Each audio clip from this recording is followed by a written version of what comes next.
What's going on, everybody? Welcome to the Wrestling Junkies podcast. I'm Eric, Mr. Cincinnati Robinson. As always, I am joined by the podcast dad himself, perhaps the number one Eagles fan that there is out there, Chris Hoops. Choops, how you doing, buddy?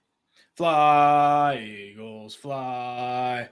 I'm probably going to watch the game till about halftime and then fall asleep. So, what else is new? 8 is too late for a football game, people. Come on. 8 o'clock? Bearcats kick off at 7:30 this weekend. Are you going? No. I already cashed my under on that team. I know. This does mean that, unfortunately, we will not be able to watch War Games together, though, I'm afraid. I'm sorry. You just broke my heart. Stepped on it. I didn't. Yeah, and I did that on air, too. Like, I didn't even, prepare you for that. Man, you didn't even... Yeah, there was no pre-show. This is just fresh in my... Now I got to watch War Games with my wife.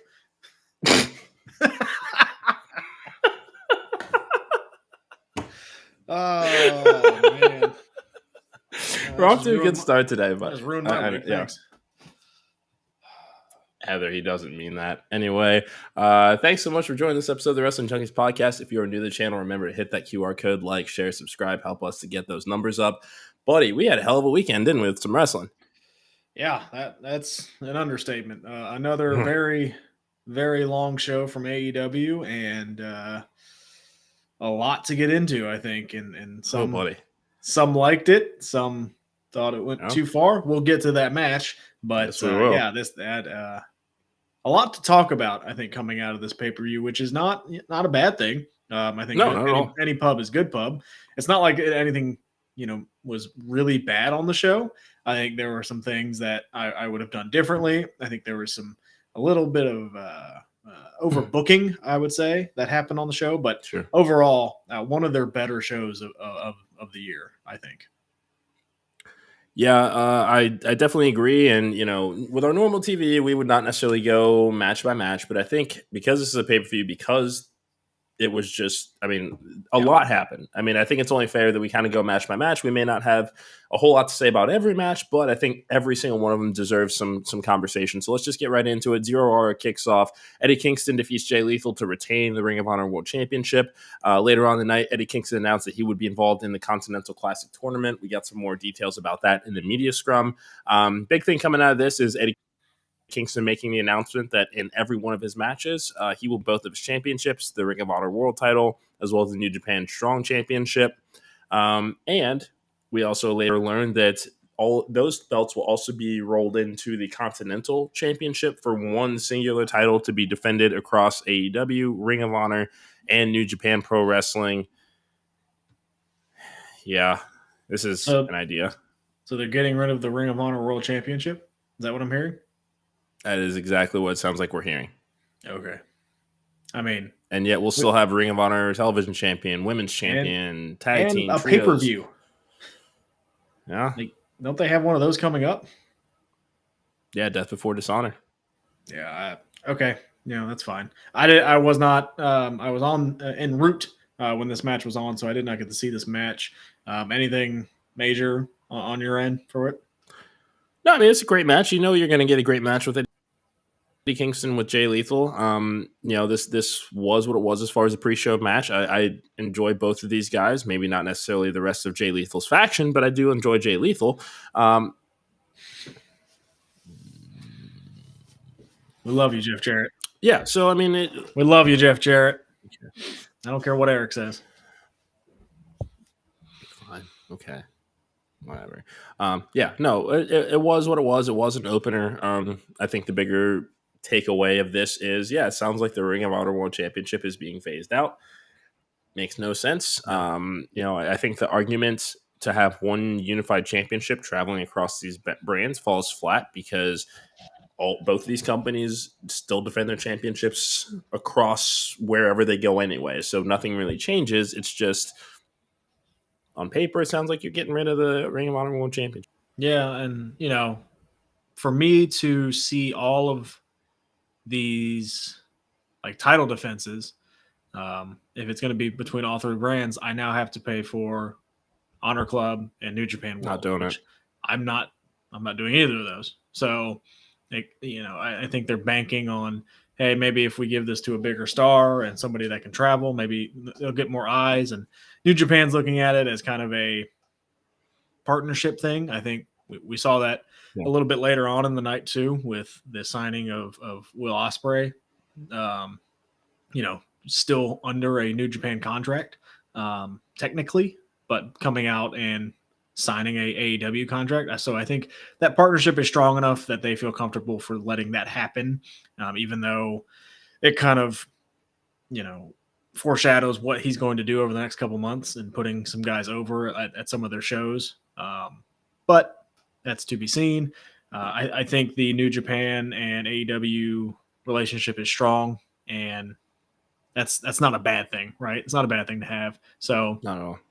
He did pronouns pal. Tony Khan did say there would be some New Japan talent in the tournament, so we will kind of wait and see on that one. I wish they would have released the names sooner. I think we have 4 total right now with Danielson, Yes. Briscoe, Eddie Kingston, and Andrade. We have 4 at the moment, so I wish they would announce the whole field so we can at least get a little bit more hyped about it. But again, that's just me. So yeah, you raised an interesting question. I want to ask you this before we move on to the next match.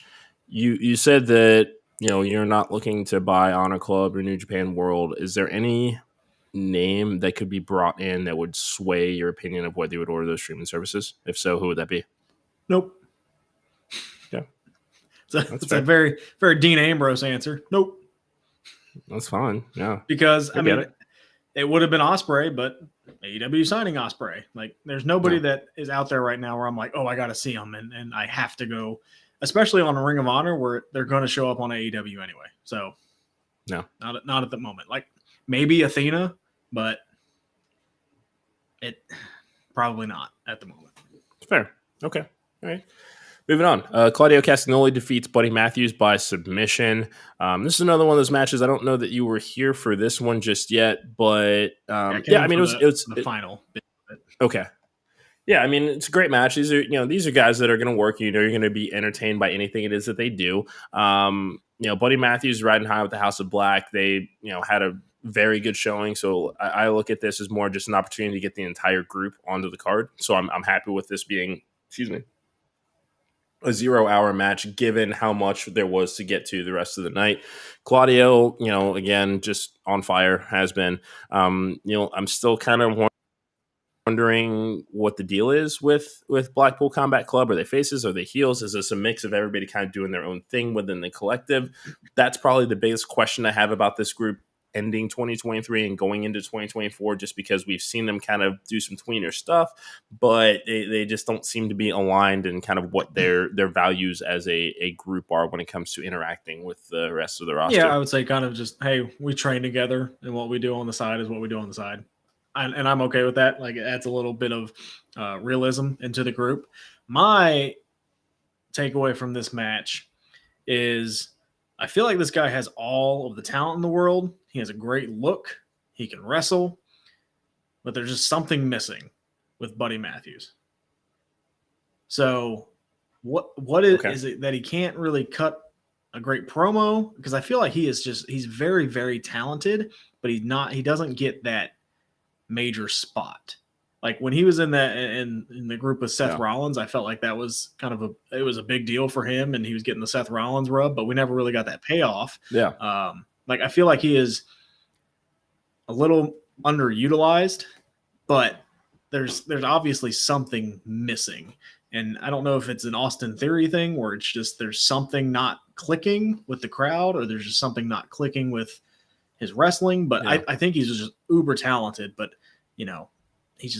for some reason he's hitting that ceiling.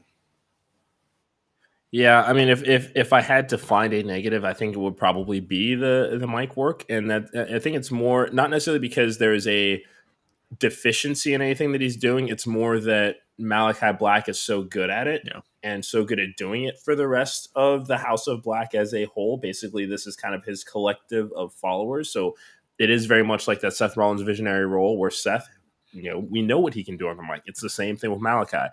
I think it's just there's not enough opportunity for Buddy to to speak on his own terms. It wouldn't surprise me if, and we'll talk about her later on the night. Let's see what more Julia Hart can do now that she has a championship. Now that she's a champion, she's going to need to talk for herself as well. We know that she's improved in the ring. We can see that. I think and she's definitely comfortable in that character. Now I would want to see what it's like when she has to cut a promo defending her championship and being a champion. So, as far as just something I want to throw out there for Buddy Matthews, he'd be great for the Continental Classic. Mm-hmm. This could be an opportunity for him. Let's see where this goes. We know that he can work, and maybe being a champion on Ring of Honor and kind of traveling around and not necessarily having the spotlight of being an AEW branded champion could be a benefit. Yeah, I mean that would be, I think, a perfect spot for him right now. But yeah, that's one thing I take away is there's something not there, but he has everything else. I just don't know what that factor is, but yeah, I mean, solid match. Of course, you're going to get a solid match between Buddy Matthews and Cesaro. Like, of course you will. So, yeah, solid. Love that. Okay. Let's get into the main card. We kicked it off with the, I believe it was a 6-man, or not the 6-man tag match. I apologize. MJF and Samoa Joe. Yes. I caught myself. I'm reading the caption. Well, yeah. Pull it up. So MJF and Samoa Joe defending World Tag Team Championships against the Guns. MJF doing double duty once again because he's Max Friedman. He's better than all of us. He's our scumbag. Insert every laudatory phrase here. It was a solid match. I like the tension between him and Joe. Joe made it very clear, I'm here because you will owe me one as a result. But you pointed out something that I want to focus on a little bit more. You've really come around on the Gun Club. Yeah, I think it's a solid group. I think them going into the Bullet Club Gold was probably the best thing for them. Just being attached to Jay White and that branding. I think, obviously with the last name Gunn going into the Bullet Club, it just kind of makes sense, right? I think they fit very well. They look like superstars, I think. Finally. With the throwback stuff and as an ode to Shawn Michaels, like it's really cool. I have come around. Their in-ring work has gotten a lot better, and there's just a solid tag team, and that's what tag team divisions need, is a solid tag team, and they're very good. So I'm very happy with that. This match overall, it was fine. Yeah. You kind of did it like this was kind of their Sunday Heat angle. I think this, it's that last minute thing to get people to buy the show. Like, oh, MJF's not going to defend the title, that kind of stuff, because Adam Cole's out. And it was fine. It wasn't. MJF did a lot more in this match than I thought he was going to do. Sure. That's been the case this back half of 2023. You always take that risk though with double duty, especially when he's your main event. Like, you always take that risk. So I definitely thought they were going to lose the titles. They have not lost the titles. I'm starting to wane on MJF being the Ring of Honor tag team title champions. Like, I don't know if it's needed anymore. Yeah, I can't say that I care anymore. This was a fun angle until Adam Cole broke his ankle. Like that, those are just the facts. Like, up until that point, they were firing on all cylinders. The pre-tapes were fire. They had a genuine chemistry. This was an angle that was probably only going to get us to Wembley, and then they were going to move on. And now it's jumped the shark. And Adam Cole was in attendance on Saturday night, wanted to be there to support MJF. 0 hour goes off with Max screaming, "Don't let them take my title. Whatever you do, don't let them take my title," which already has everybody's gears turning. Shit, is Adam Cole actually gonna, like, is he cleared? Is he healed? I thought, oh, maybe he's cleared and they're just working us all. Like, think Kevin Nash with the cast and the all that shit. 25 years ago, WCW angle. No, I wasn't gonna say the name. My favorite part of that was MJF saying, "Don't let him take my title," while Jay White physically has his title. I just can't win them all. This story is just, I don't know, man. I feel like the MJF title run has not been as good as we wanted it to be. It started great. I agree. And the Wembley match I thought it was good. I thought the angle was good. I thought it worked, but just leave it at that. Like, I didn't need them to win the tag team champions. I don't need this story to continue. Like, let MJF move on. Hopefully he can beat these other contenders And then, oh, come on. We're just pandering now. He's not that great. Thanks, Larry. I appreciate you, bud. And come on. Anyway, let's tone down the language, please. Can we? This is a family show. My kids are going to watch whatever. this. Let's relax. Don't listen to him. Podcast dad. You see that? Dad. Okay. And we'll get into it a little bit later about who I think should be the next champion. Because I think a star was made the other night. Oh yeah. But yeah. Like let's let him get through these challengers and then get to, I think, a very serious program with a very serious contender. This was fine. It was what it was. Yeah. I get what they were doing as a, hey, this is a last second, grab to trying to get people to buy. It's a strategy. I can't be mad at it. This would not be the only sports entertainment thing that they did this entire show. Let's start off by talking about the set design as we go into the actual pay-per-view. Not physical set, but ring stuff. This was, I mean, talk about stealing a gimmick here. I mean, they have gone full on WWE with the digital apron, the digital barricade. We'll see if that becomes a thing going forward, but you can't say that didn't come from WWE. Hey, if you can't beat them, steal it. Like if it works for another, I mean, that's all wrestling is stealing. Like every gimmick that you have ever seen has been stolen. So they're stealing a good idea. WWE just stole that crap from advertising with, Cinnamon Toast Crunch. So I don't like, it's fine. I'm okay with it. I know it kind of, tickled your fancy, but I'm fine with it. Yeah. I just think that people should reinvent instead of just blatantly. Sorry, you know what? Different conversation another time. Yeah. Okay. Well, you want to talk about reinventing? How about this? Yeah, how about this next match? Okay. Well, maybe not this next match. There's somebody else that was on the card that needs to do some reinvention. We'll go into that. But kicking off into the actual pay-per-view, Sting, Darby Allin, and Adam Copeland defeating Nick Wayne, Luchasaurus, and Christian Cage. Solid opener. Edge didn't get. I keep doing it. Copeland didn't get his hands on Christian. We know that's the story. Whether this will go into World's End or Revolution remains to be seen, but this is going to be a big deal when they finally clash. You forgot to mention Ric Flair was also with that group. He also got punched in the dick by Christian. And got his own entrance. Yeah, kind of a basic 6-man tag. They're doing the Sting retirement tour. They had a cool entrance coming out with the face paint. I thought that was pretty cool. Yeah. Christian's entrance was pretty cool. Kids in the turtlenecks. Yeah, like I was impressed with Nick Wayne. Like it seems like he's starting to get more comfortable in the ring. His ring gear looks a lot better.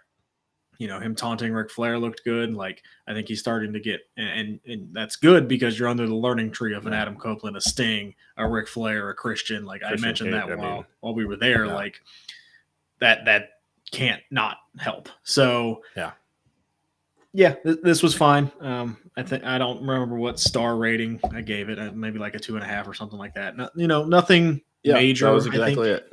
Nothing major, I think, happened. Darby gets on the mic.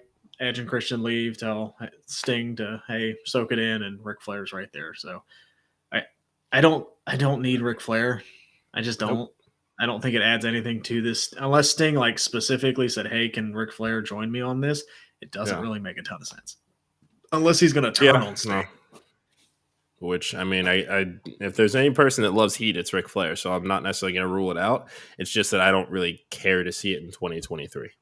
Nope, I don't either. Yeah. What are your thoughts? Moving on. Sorry. You didn't give any thoughts. Okay. I appreciate that. I kind of just took that whole segment. Sorry. That's okay. You hit a lot. I mean, you hit a lot of it on the head, and the entrances were great. Like it was kind of like a 3 nights salute to Edge, Darby, and Copeland did. Sting. I would care more about the fact that Copeland and Christian if it wasn't for the fact that he already speared him once, like there's no, like, what more is there? I've seen it before. Like there's no, I get it. They're going to try to tease this, but they kind of fumbled it out of the gate by letting them get their hands on each other a few weeks ago. Yeah, I agree with that. Like, I think when it happened, we both said it like, I probably shouldn't have done that. So no, that's fine. Yeah. Sting retirement tour continues. It's fine. That's what it is. No, Orange Cassidy's winning ways continue, though. Defeated John Moxley to retain the International Championship. I got to say, I'm pretty surprised at this one, bud. I figured they get right back on the Mox train and just see what he can do. Yeah, again, another like this was not as good as their all out match. Um, I really like their all out match a lot better than this. Again, this one was just it was fine. It was a Moxley match, so there was blood. They made Moxley look like he was unbeatable. With I mean, I think it was what 6 orange punches. So Yeah, um, and you said that was going to be a theme going into it. yeah. So I thought maybe Orange would do something a little underhanded, which we didn't really see. I know Mox hit the turnbuckle, but he did that to himself. So again, like nothing super spectacular, just another solid wrestling match. And I want these two to kind of go their separate ways. I'm ready for the next Orange Cassidy Yeah, and Mox feuds. yeah, no, and I'm in the same boat with you. Again, like I said, I thought this would be Mox regaining the championship. They pick up right where they left off. I know that they had wanted Filthy Tom Lawler to be one of the contenders for the title. I still really want to see that match. Oh, we So will. Mox is nuts. who knows? Maybe I'll get it, but I said what's we that? will. Mox is nuts. God bless John Yes. Moxley. Yeah. Next match, we got the four-way tag team ladder match. We've got Ricky Starks and Big Bill. Yeah, what are you doing now? We had the women's title match next. Shit, I did. Sorry, Tony. That's my bad. That's my bad. Timeless Tony Storm defeats Hikaru Shida, AEW's perennial transitional champion, to regain, I think it's her third? Yes, this was her third reign. And if I would have told you Hikaru Shida had 3 reigns as the AEW Women's Champion, you probably wouldn't believe me. But yeah. Probably not. No. I mean, and this was a great match until the finish. Yeah. I love the idea of this finish. The execution was terrible. And for once, I agree with you. This is something Aubrey should have seen. Yeah. It's not just Aubrey, right? Because we saw a little bit later, but like AEW referees are just like blind or they're just stupid. Like the fact that they're not seeing any of this is like it just makes your refs look stupid. And that's the part I hate. But yeah, I this match was again, it was good. It was solid. Nothing I think super spectacular. I'm excited to see this Tony Storm run. It'll be it's going to be great television. I feel bad for Hikaru Shida, who hasn't really had a great title run in front of an audience yet. Maybe she'll win it again and then drop it to somebody else. But I'm okay with the decision to give it to Tony Storm. She has the character where you can kind of play off this finish, right? Like, or I could see her. I could see her coming out on Dynamite with the tray in her tights, and like just not knowing, and what the referee finally catches her, and she acts like she's shocked. Like I could see Tony playing into this, so I'm okay with that finish because I think it just goes into their crazy character, right? So this should I hope this is a good run with the women's title. I don't know who that next challenger, who the next feud is going to be, whether Hikaru Shida gets a rematch because of the way it was won, or we get, maybe a Chris Statlander rises up and can challenge, or, wherever Saraya is. I don't know. But yeah, I'm hoping for a good title run with this because I feel like the last couple haven't been great. Yeah, I mean, I think now that Tony has firmly absolved herself of the stink that was the Outcast run, the inclusion of Mariah May is only going to make this better. Mariah May is one of the best wrestlers on the planet. Regardless of whether people agree with the PWI Women's 250, she is. So, I mean, this is only going to up Tony's game because I think there's going to be a jealousy factor there that they can eventually turn into a story later. So we'll see. Shida, I agree with you, definitely needs something substantial as far as an actual feud. Maybe make a move to the TBS title division. Julia Hart is going to need some challengers, and I think that at this point, with where Julia is in her career, as good as she is getting, she can use the rub from anybody that she's going to work with, and Shida would be a fantastic name. She's just in perpetual chase mode and never wins it. Yeah, I mean, Shida's a solid name and solid worker to have on your roster no matter what. She'll make everybody she works with look good. So, Yeah, I'm totally cool if she bumps down to that TBS division. Now is the time for the ladder match. Yes. Just because I came prepared and you didn't. Ricky Starks and Big Bill defeated LFI, FTR, Kings of the Black Throne, excuse me. 4-way ladder match for the AEW World Tag Team titles. Man, this was just a collision derby. I loved it. Yeah, this was just a car crash, and that's kind of what it needed to be, right? Like anytime you get a ladder match in AEW, something crazy is going to happen. Brody King, like that was just insane. But yeah, and we saw a really cool spot from Malachi where the ladder was leaning on the rope and he pulled the rope back and it hit Cash in the face. Like that was a cool spot that I had never seen in a ladder match. So bravo to you for doing that. Yeah. But yeah, this was a car crash. It was a fun kind of get up match, and who doesn't for sure not like a ladder match? I'm okay with Ricky Starks and Big Bill winning because as I think it was Johnny who kind of pondered it on the preview show. Are kind of the random tag team champions that another team could get over and, wouldn't hurt as a tag team. So we'll talk about that a little later. Johnny, shout out to you. Great job on your predictions. But yeah, overall, really good match. How about you? What do you say? First of all, does that man really have to come back to my show? Yes. I think he'll be on this week, won't he? Is that what I saw? I saw a Twitter promo. Really? And I think you're gonna have what, 2 guests on your preview Survivor Series preview show? I completely forgot. I said yes to Bryce. Yeah, Bryce Cannon will be on the show this week for the official series prediction show. Turns out Johnny fan as well. Well, it's okay. You got Taco Tell. Yeah. So after we kind of had that high of a great ladder match, we've got the TBS Championship, Chris Statlander, Julia Hart, and Sky Blue. Julia Hart with the surprise victory. Her first TBS Championship. She is officially the youngest champion in AEW history at 22 years and a handful of months. Yeah, I think she literally just turned 22. Yeah, no, this is great. Julia Hart has worked her ass off since joining House of Black. I saw a photo on Twitter earlier today, and it was a picture of the Varsity Blondes. We know that Brian Pillman Jr. is now trying to become the new king of NXT. I was gonna get there. Would you not ruin my transitions?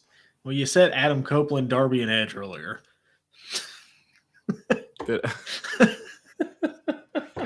Gotta keep you in the box, man.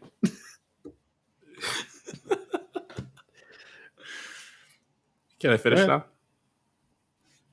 All right. So, Lexus King, NXT, they're trying something there. Griff Garrison, crickets. But yeah, Julia Hart again it's been night and day with, the fact she's only been wrestling for 4 years and she's now, capturing her first championship, youngest champion in company history. Sky's the limit for her. I'm excited to see what she does with this title run.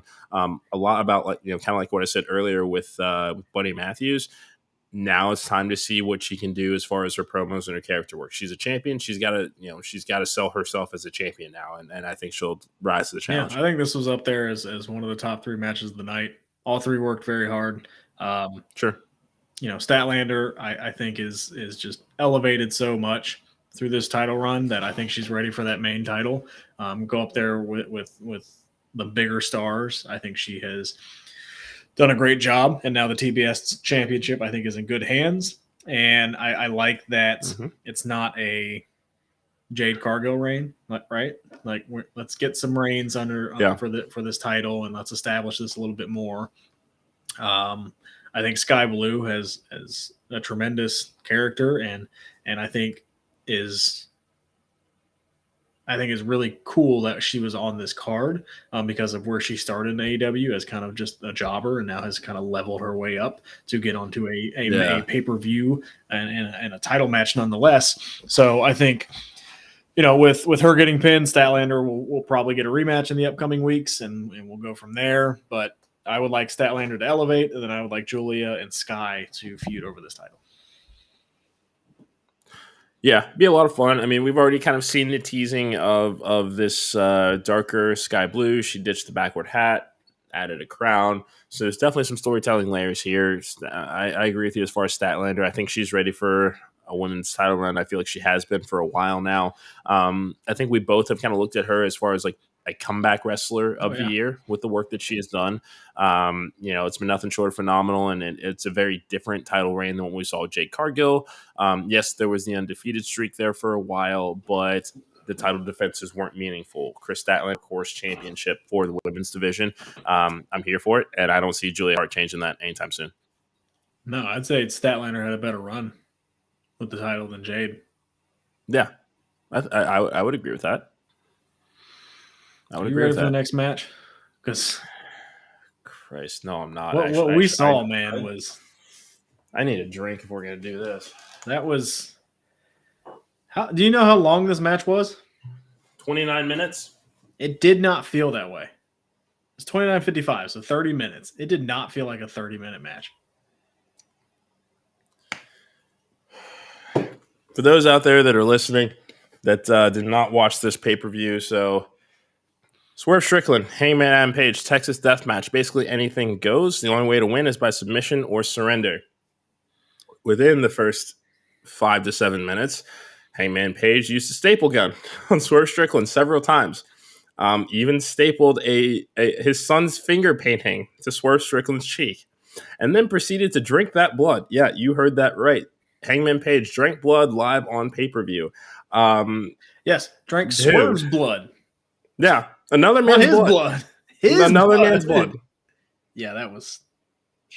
This match was... I mean, this is up there with match of the year.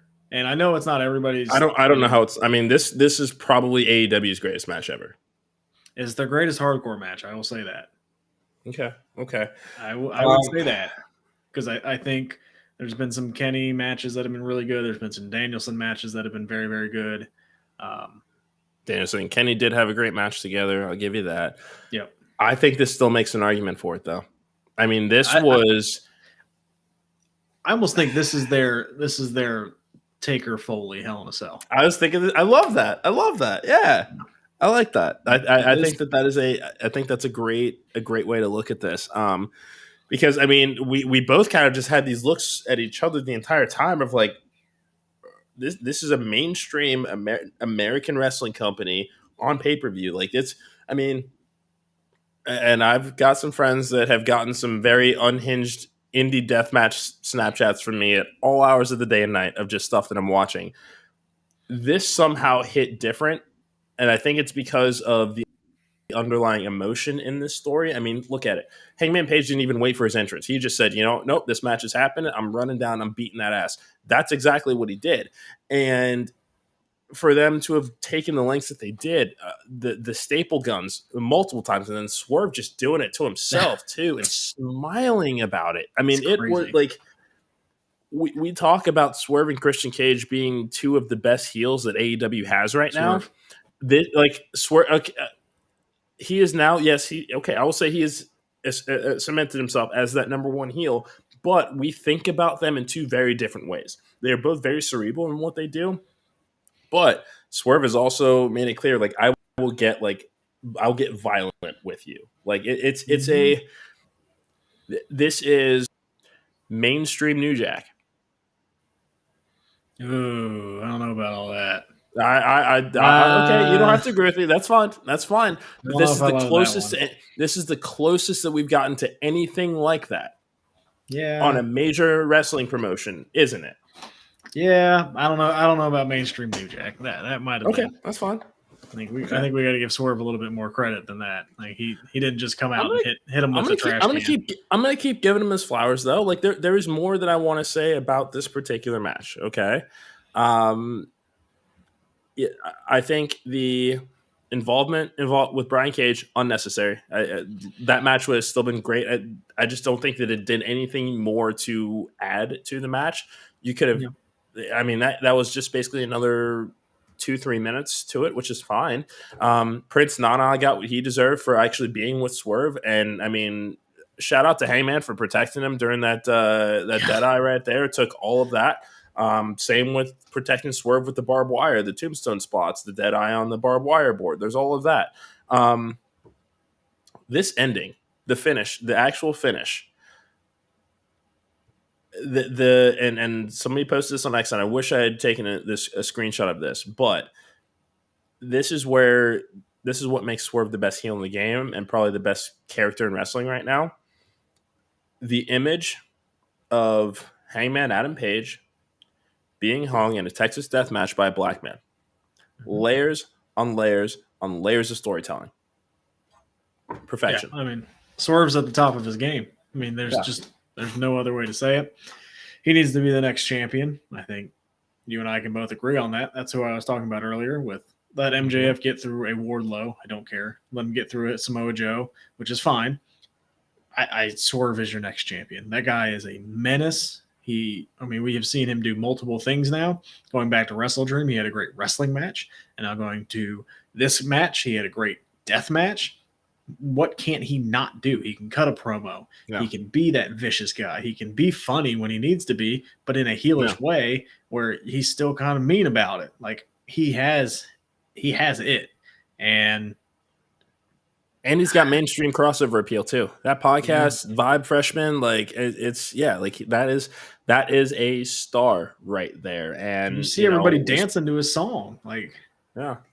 Like I'm not gonna do it, but yeah, he needs to be the next guy.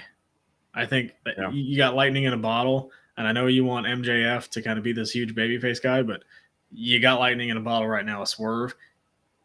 Make him your next champion. The promo you sent me that he cut after the show, I mean, with the staple still in his body, like just and the images just alone from this match that you'll see on online, like where they're both laying there in their pool of their own bloods. The shot of Hangman on the top rope with the barbed wire wrapped around his face from the steel chair, like everything was just.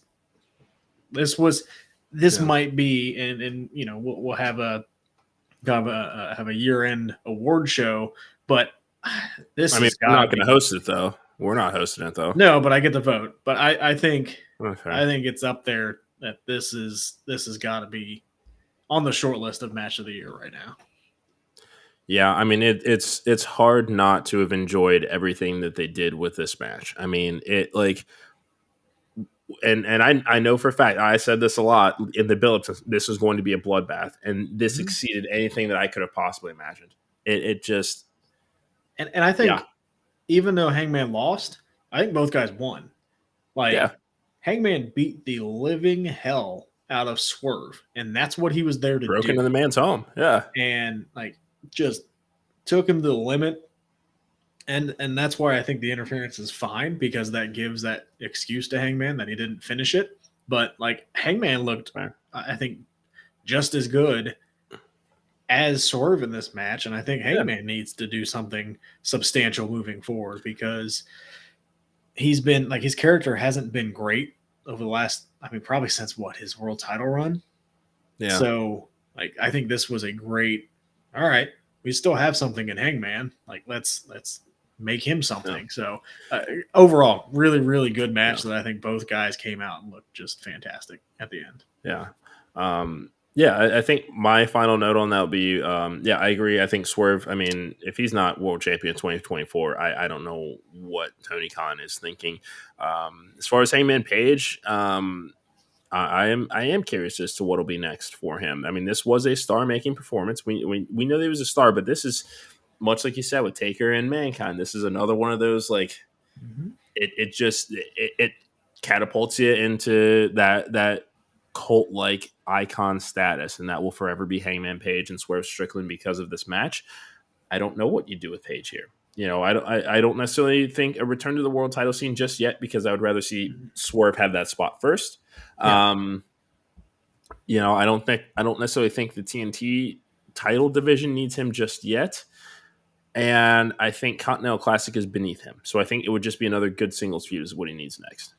I could see him in the Continental Classic, just to give him something to do for now. Nah. I could also see him in that international title picture too. That would be fine. That would be fine too. I just think, as far as the new championship allure, like just establish the belt before you put it on a guy like him. Like just Okay. yeah, I don't know. I just Yeah. think this is a really bad idea. Anyway, next match, Kenny Omega, Chris Jericho defeated the Young Bucks tag team match. Basically, if Golden Jets win, they get the Young Bucks tag team title shot. If the Bucks had won, Golden Jets would have to split up.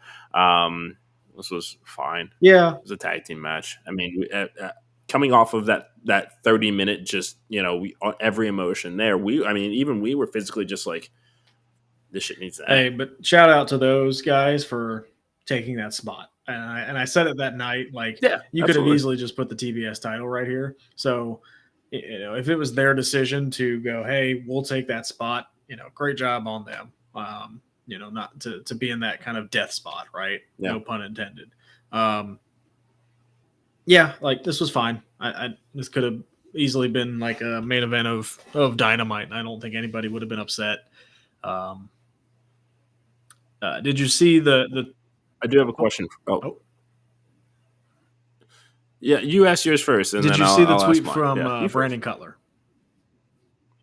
Yes, the elite will be taking some time away. They will not be part of being the elite going forward. Sounds like this was a plan just to have them off TV for a while. Full blown heel turn is coming. Kind of a go away and plot, go back to the lab, rebuild sort of dynamic. I am perfectly fine with this. I feel like I love the Young Bucks. So I just want to preface that by saying this. How many times are you going to say it on this I show? I don't know, as many as I want to. It's my Go show. ahead. What's Okay. your question? Sorry, it's our show, Chris. It's John's show. My question for you was: is it time for Jericho to go away and find a new reinvention?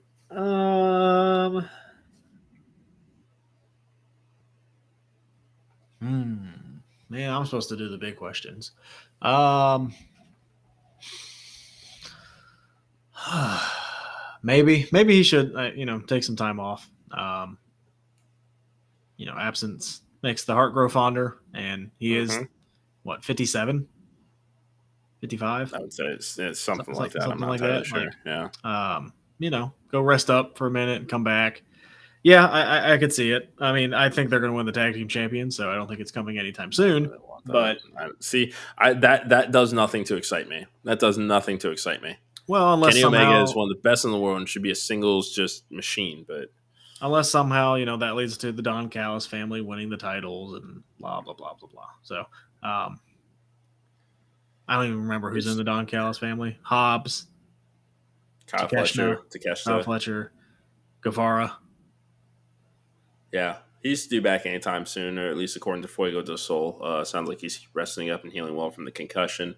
Yeah, I mean, I think for me personally, yeah, it might be time for Jericho to just take some time away, come back, do something fresh. Like when I look at 2023, there's been Jericho Appreciation Society. There's been the fallout of that to where he might have joined the Don Callis family and was going to turn heel, and he pushed everybody away. And now he's teaming up with Kenny Omega and doing the babyface run. It's and then we got the street fight with bringing Paul White in, which is an appropriate parallel because he's had just as many face turns in 1 year as Big Show's done in 6 months in WWE. Like that's kind of like Chris Jericho is so over still. Like we still seeing Judas when he's in an arena, but when is the last time that you gave a shit about a rivalry that involved Chris Jericho and AEW? It's been a while. Yeah, and maybe it is. Maybe it's go away for a minute. And I don't know. I don't know if I need Jericho on TV right now. That's where I think we're in the same boat there.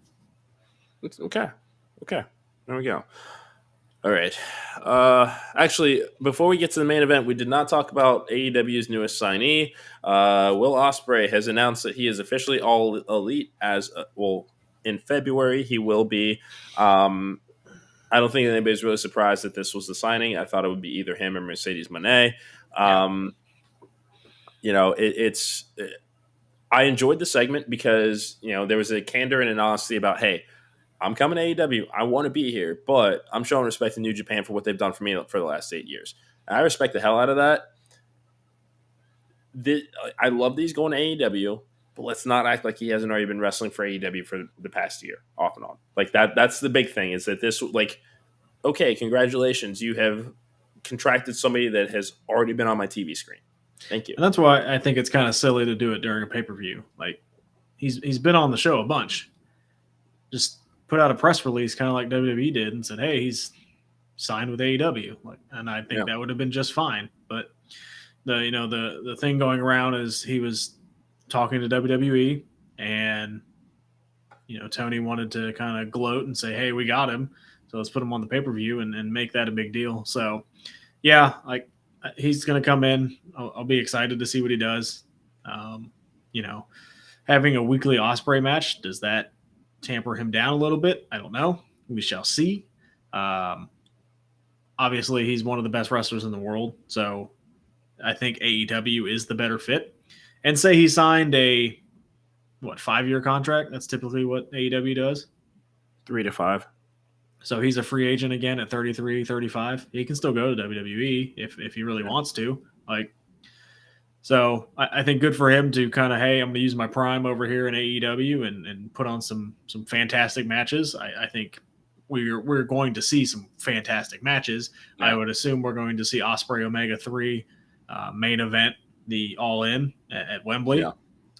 And hey, sign me up. I'm right here for it. Fine. That's fine. Yeah. I mean, I think that was the larger goal here was, hey, we need to sell out Wembley again. Like there was a lot of people will consider what they did this past year an asterisk. Exactly. That's exactly what I was getting at is that there is some talk about, oh, did you guys actually do this? Or like, you didn't really like, I know that there will be that talk, and it is what it is. I enjoyed the Wembley show because it was just a great show. But, I did too.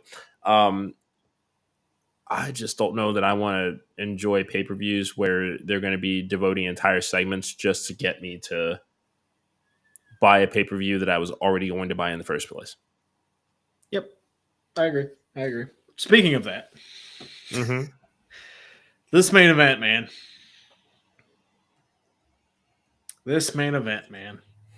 What in the Vince McMahon?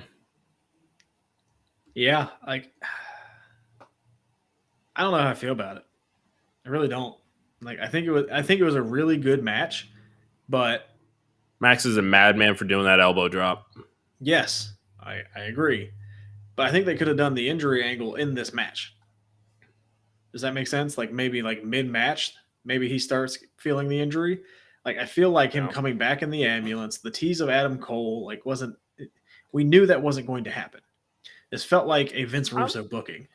Yeah, I mean, I won't say for me personally. I mean, I assumed and wrongfully assumed that, okay, if they're going to do this and basically make this the main event, then okay, he's got to be cleared, or there's something else that we're not, in on, which is fine.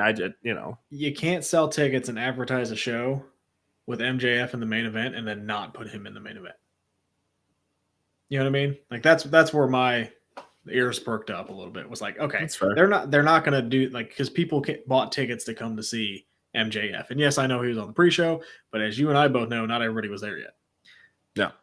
You buy pay-per-views to see the champion. The whole thing was weird with Adam Cole was going to be the surrogate for him and all that. Whatever. I think this loss really hurts Jay White.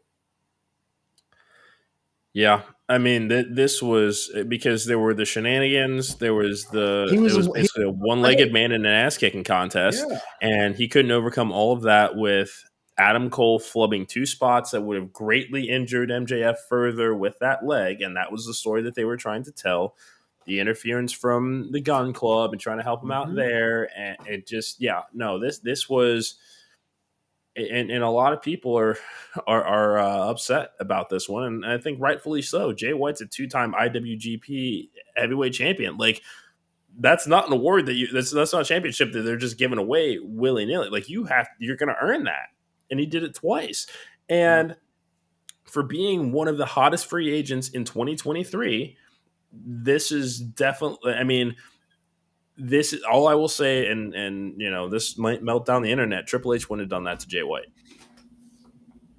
Yeah, that's why I still think Jay White should have signed with WWE. Obviously, I'm not Jay White. I don't know what money he got. I don't know how he wants to live his life. Hey, if he's happy in AEW, I'm not going to tell you what to do with your job, with your life. He wanted to sign there. That's awesome. He was in the main event of a pay-per-view. I think they could have. This is on booking. This is on booking. Yes, I think they could have done the injury in the match to make Jay White look like less of a chump. Yeah, for lack of a better term. He literally lost to a guy with one leg. Yeah, and the announcers had no idea what the injury was. They smashed his ankle, his knee, and he came back with his quad wrapped. So, yeah, I just think this was really, really overbooked, and it didn't really hit home for me. Jay White does not look any better in this loss. No, and again, if anything, he took a hit. I want MJF to be the dastardly heel that I know he can be. I don't know if I'm ready for him to lose the title or if it's more I want Swerve to have the title. I think it would be more I want Swerve to have a run with the title.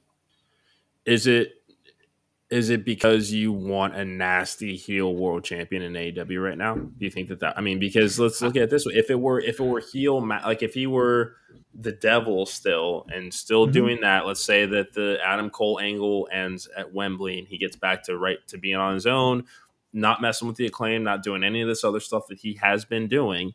Is that it? Would you rather that heel, or maybe. Is it yeah? Maybe it's I think he is so much better as a heel that maybe if he was a heel, I wouldn't be in this position. But I think Swerve has been so good at what he's been doing. I think MJF was so good at what he was doing as a heel that AEW doesn't really have a true. I mean, I guess Omega is kind of that true ultimate babyface, but yeah. Other than that, is there a huge babyface that you could see winning the title right now? Unless they turn Joe face, which everybody loves Samoa Joe just because he's a badass. But yeah, but I'm not seeing it right now. If I'm looking down this card, Hangman did a lot. I don't know if he's it. It's not Darby. It's not Darby. It's not Orange Cassidy. Mox, if they turned him face, but we've been down that road before. Yeah. I'm not ready for that again. Copeland, maybe. It'd be new. I think the maybe Ospreay's he would have the. It'd be nice. It really would be. I mean that's again another problem that we're gonna see here because we're seeing all of these people that are gunning for Max. That we see Wardlow wants back. Wardlow, I'm not buying as a world champion anytime soon because they completely demolished that character and now he's got to start from scratch. That sounds like that's what they're trying to do. Just don't spend too much time. Wardlow, cut your hair. You look like an idiot. You didn't hear that because you will. I didn't say that. I didn't say. I want to make that clear. I didn't say that. I didn't say that. That was Johnny Ben Frank. Edit that. Edit that. We're live, pal. Nah. Yes. Anyway, overall, I think the show was fantastic. I really do. Yeah. I think it was a solid card with a great ladder match. I think a great 3-way for the TBS title. I didn't hate the women's title match, and then obviously Swerve Hangman was one of the matches of the year. Yes. The last 2 minutes, I think if you made that the main event, I think a lot of people would come out of the show with, I think, better feelings. Rather than because we could have dealt with the shenanigans of that world title. Yeah. Sorry. Continue. No. I want you to go. There's one more thing that we talked about when we were watching the show together that we actually did not mention here yet. Women's world title went on before the TBS championship. Yep. I don't know why I don't know why that was. Maybe it was they thought that was a hotter match and they didn't want to put it after the ladder match. I'm not sure. that could be it. Like kind of that letdown after that crazy ladder match, and they wanted to put the mid card title there. Which, if that's the booking, I'm okay with that. Like, I wouldn't want your main women's title to go on after that ladder match where everybody's just kind of quiet and doesn't really like everybody's just trying to catch their breath, right? I'd rather have that women's title on that silver platter that she had in her tights. So, again, honestly, you probably could have even put that between Golden Jets, Young Bucks, and the World Title match. Yep, and I think people would have bought into that. That would be probably the only other edit that I have for that. I just think I think after the death match, man, people were just like, "What did we just watch?" We were, yeah, oh yeah. Well, and that's because of the length of the show too, and also we know that we've talked about that before. I think that's one of AEW's biggest criticisms, that their pay-per-views are just so long, and if you're going to go to 12 a year, it's a lot. It's just a lot. Like, I was exhausted. Yeah. So. But we survived another one. It was a good one. It was a good exhaustion. I would do it again. Probably their best. I mean, I think that was probably the best show of the year. Yeah, I'd have to go look back at everything. Like, I think All Out was really, really good. I think it was underrated, really, really good. But this one was. But I think, because that one also might have a match of the year candidate with Orange Cassidy and Mox. Very much so. Yeah. Well, it is starting to be about that time of the year. We might have to collab and get these year-end awards going here. Hey, I'm ready. Johnny's ready. Love it. Got him on speed dial. So is Tully, though. He's not allowed. What's wrong with that? Well, he'll be here tomorrow. I expect you to be nicer to him than you were last week. Fly. Are we understood? Eagles fly. That will depend on how nice I am if the Eagles win. How dare you put Houday in front of the Eagles? You need to flip that. It's preset, but all right, that's all it is. I just clicked a button. You think I'm going to edit that mid-show just to? You should. No. I'm not going to. The standings for the 8-1 team and the 5-5 team. Really? Yeah. Really? It should. It should. I think it absolutely should. Did you fix it? Yeah. Well, okay. Yeah, I did.